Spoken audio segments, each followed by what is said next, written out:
Frères et sœurs, que le Seigneur Dieu vous bénisse. C'est la voix de votre frère Sébastien que vous écoutez. Prions, frères et sœurs. Ô Seigneur Dieu Tout-Puissant, nous voici encore devant toi ce matin. Nous voici encore prêts pour écouter ta parole. Ô Seigneur, que ta gloire soit sur nous, que ton esprit nous pénètre, afin que nous puissions comprendre encore ta parole ce matin. Seigneur, nous nous abandonnons totalement dans tes mains, que ta volonté se fasse encore ce matin. Béni sois-tu, que ton sang demeure sur nous, Seigneur Dieu, afin que nous puissions obtenir grâce et miséricorde de toi. Seigneur, nous te le demandons dans le précieux nom du Seigneur Sauveur Jésus-Christ. Amen. Frères et sœurs, sans tarder, je vais vous donner les passages, car pour gagner du temps, je ne vais pas les lire. La première lecture, c'est dans Matthieu 5, versets 13 à 14. Matthieu chapitre 5, versets 13 à 14. La deuxième lecture, c'est dans 2 Rois 2. Dans 2 Rois 2, versets 20 à 22. Et la troisième lecture, c'est dans Jean 5, versets 1 à 47. Jean chapitre 5, versets 1 à 47. Et je donne comme titre « Apportez-moi un plat neuf et mettez-y du sel ». Alléluia. Apportez-moi un plat neuf et mettez-y du sel. Voilà le titre de mon exhortation ce matin. Frères et sœurs, dans Jean, chapitre 5, la Bible nous parle d'un homme malade. Nous ne connaissons pas son nom ou sa famille. Nous ne connaissons pas non plus de quelle maladie dont il souffre. Mais ce qui est sûr et certain, c'est qu'il est malade depuis 38 ans. C'est ce que nous dit la Bible.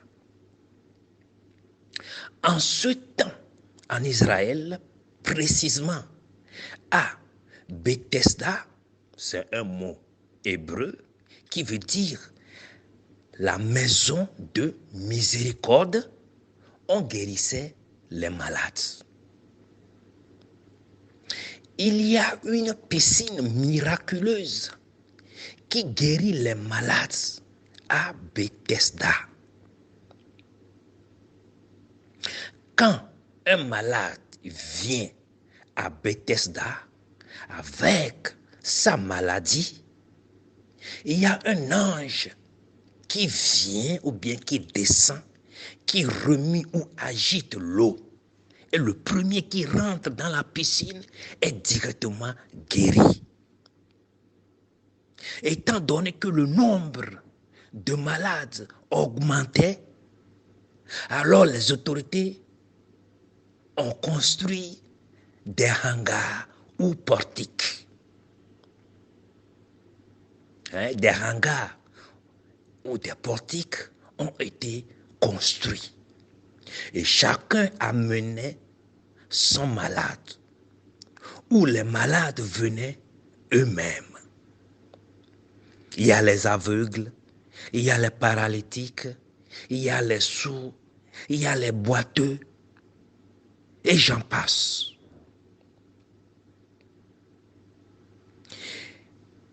Et tous ces malades-là, ils n'ont personne pour les guérir.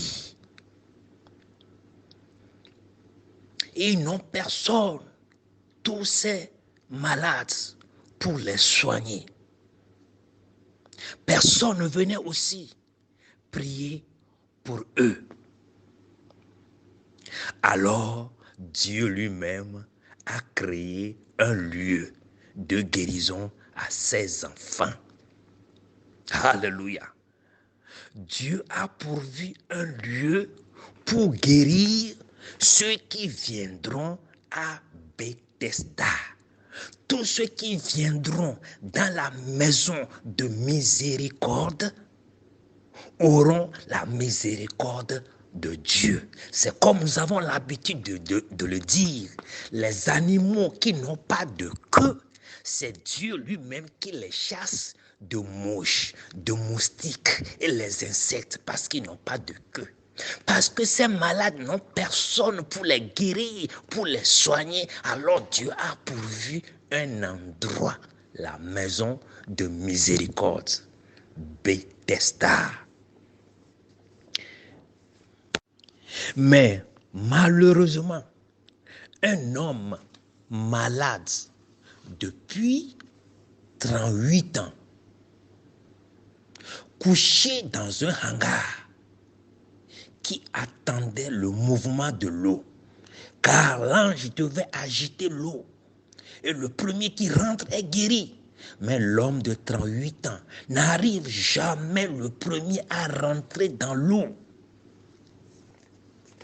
Mon frère, ma soeur, j'aimerais te dire encore ce matin de ne pas perdre courage, quelle qu'en soit ton infirmité, quelle qu'en soit ta maladie, quelles qu'en soient tes difficultés, quels qu'en soient tes problèmes, Dieu ne te laissera pas infiniment dans de telles situations. Dieu est dans l'obligation de venir à toi, car tu as de la valeur, tu as du prix pour Dieu. Alléluia. Pouvons-nous dire que cet homme de 38 ans n'a personne? Mais certainement, il doit avoir une famille. Il doit avoir un père. Il doit avoir une mère. Il doit porter le nom d'une famille. Mais ce qui est rare dans cette vie, c'est que cet homme de 38 ans avait de grands titres. Et si cet homme était riche ou d'une famille, issue d'une famille riche, on allait avoir de considération pour lui. On allait avoir de respect pour lui. Il aura de visites chaque jour. Les gens vont venir veiller avec lui jusqu'à ce que l'ange qui remue l'eau ne vienne et ils vont le prendre et jeter premièrement dans l'eau. Mais étant donné qu'il n'a aucun titre et il est encore pauvre, tout le monde l'a abandonné. Alléluia. Tout le monde l'a abandonné. Mais quand tu as un titre, voici monsieur le ministre, on te respecte. Voici monsieur son excellence, l'ambassadeur, on te respecte. Voici monsieur le directeur de la Banque mondiale, on te respecte. Voici monsieur le procureur, on te respecte. Mais quand tu n'as pas de titre, mais quand tu n'as pas de moyens, personne ne te regarde. Tout le monde peut t'oublier. Alléluia. Oui, tout le monde peut t'oublier, mon frère, ma soeur. Mais ce qui est sûr et certain, le ciel, alléluia, ne t'oubliera jamais. Mais comme l'homme n'a rien, donc le monde ne connaît plus son existence. Il a été abandonné. Oui, le monde peut t'abandonner, mais le ciel ne t'abandonnera pas. L'Éternel Dieu ne t'abandonnera pas. C'est pourquoi, d'ailleurs, Jésus dit dans Matthieu 5, 13, vous êtes le sel de la terre. Alléluia. Parce qu'on n'a pas de titre. Alléluia. Parce qu'on n'a pas de valeur. Mais Jésus nous donne de valeur. Jésus nous donne de titre. Nous sommes le sel de la terre. Nous sommes la lumière du monde. Alléluia. Oh, quel titre. Le monde n'a pas de saveur. Le monde ressemble à une sauce sans sel. Nous représentons le sel. Et pour que Et pour que la sauce ait le goût, il faut le sel. Alléluia. Les riches, les pauvres reconnaissent aussi la valeur du sel. Alléluia. Oh, quel titre, quelle valeur Jésus nous donne. Mon frère, donne-toi de l'importance. Donne-toi de la valeur. Alléluia. Le sel, c'est Jésus-Christ en nous. C'est la lumière en nous. Mais si tu ne reconnais pas donc ta saveur, si tu ne reconnais pas le sel en toi, si tu ne reconnais pas la lumière en toi, alors ta saveur ne sert à rien.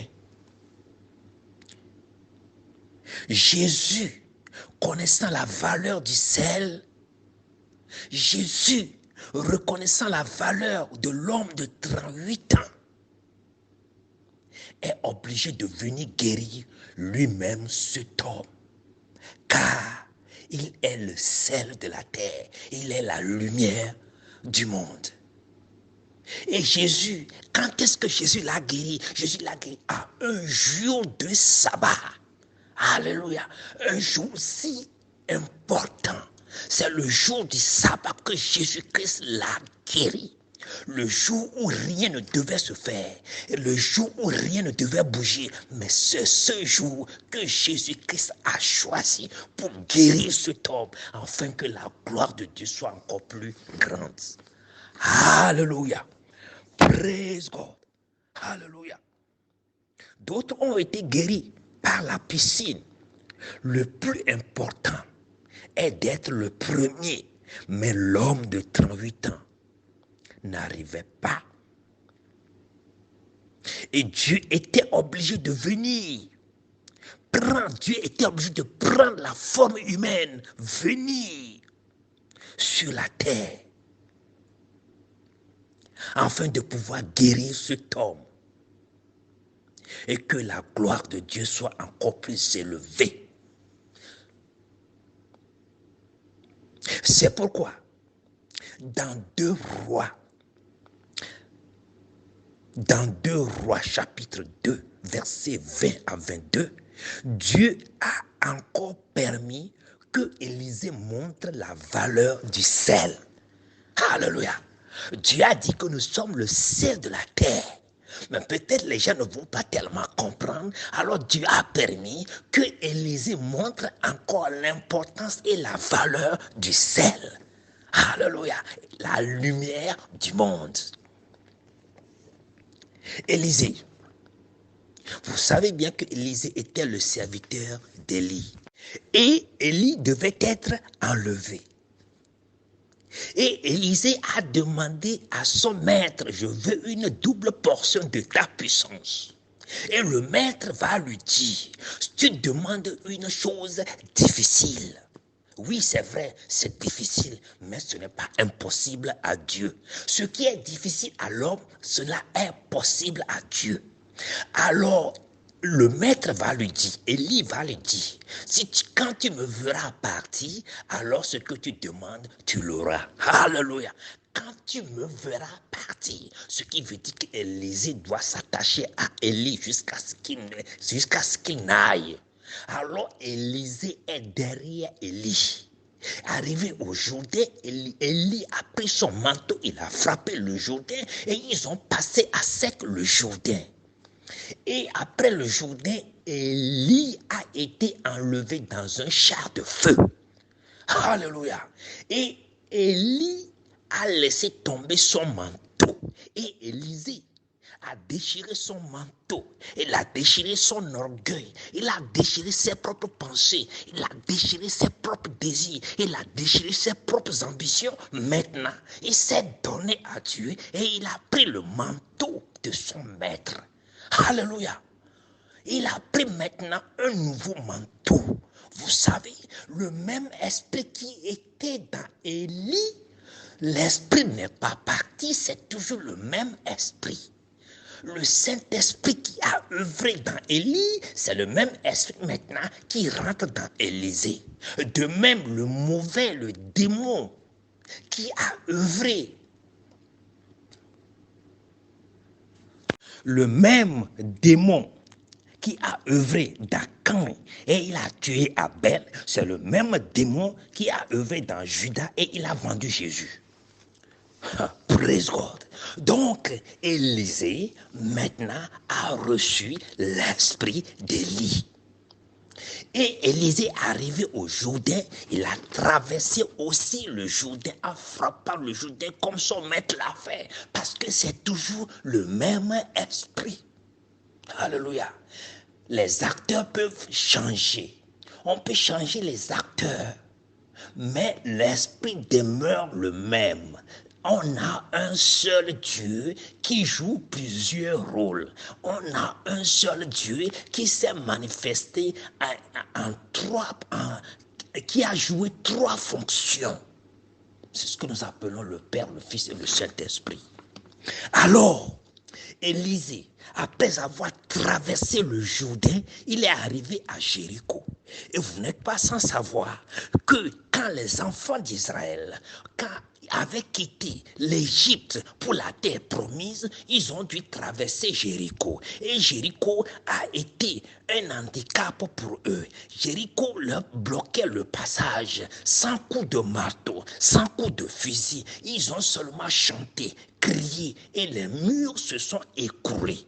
Et les murs étaient tombés et les enfants d'Israël ont passé. Et c'est ce même Jéricho que quand Élisée a traversé le Jourdain, il est arrivé à Jéricho. La ville est encore reconstruite. La ville est tellement belle. Il y avait de jolis édifices. Il y avait de jolis jardins. Il y avait de... Oh, alléluia. La ville est tellement attirante. Il y avait beaucoup de tourisme. Alléluia. Mais Jéricho, malgré sa beauté, a un problème. Quelque chose ne va pas bien à Jéricho.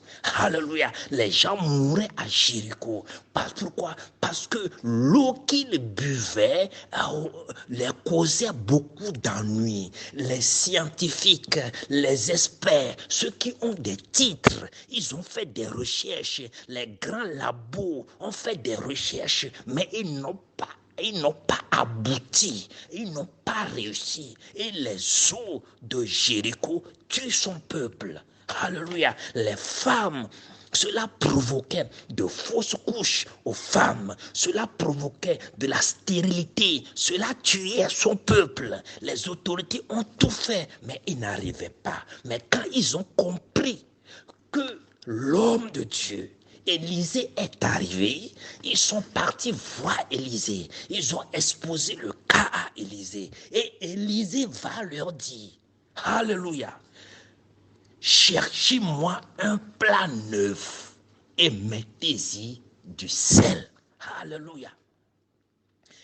Apportez-moi un plat neuf et mettez-y du sel. Praise God. Alléluia.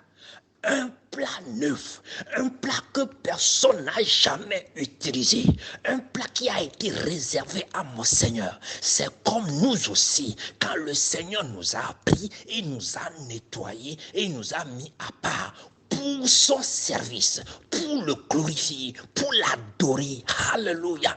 Donc cherchez-moi un plat neuf, un plat que personne n'a jamais utilisé. En quelque sorte, c'est la sanctification, c'est la purification. Un plat qui a été mis à part pour le Seigneur. Mettez-y du sel et conduisez-moi à la source. Alléluia. Conduisez-moi à la source. Vous savez, Jésus-Christ est la source. Jésus-Christ est le commencement de la création. Jésus-Christ est l'alpha et l'oméga. Conduisez-moi à la source. Il n'a pas dit conduisez-moi là où il y a beaucoup d'eau. Conduisez-moi là où l'eau est profonde. Non, conduisez-moi à la source. Vous savez, souvent la source ne ressemble à rien. Une source d'eau ne ressemble à rien. Mais conduisez-moi, c'est là que je dis de me conduire. Mes frères, mes soeurs, retournons à la source. Praise God. Retournons à la source. Jésus-Christ est la source. Alléluia.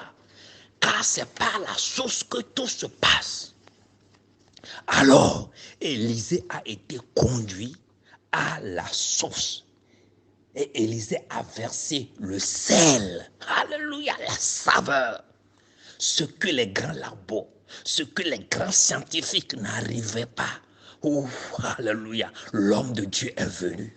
Et il a versé du sel à la source. Et Élisée va dire, ainsi parle l'Éternel, j'assainis ces eaux. Ainsi parle l'Éternel, j'assainis ces eaux. Alléluia. Et la Bible dit, et les eaux furent assainies jusqu'à ce jour, selon la parole de l'Éternel. Les eaux furent assainies. Les eaux de Jéricho ne tuaient plus son peuple. Les eaux de Jéricho ne provoquaient plus de l'avortement. Les eaux de Jéricho ne provoquaient plus de la stérilité.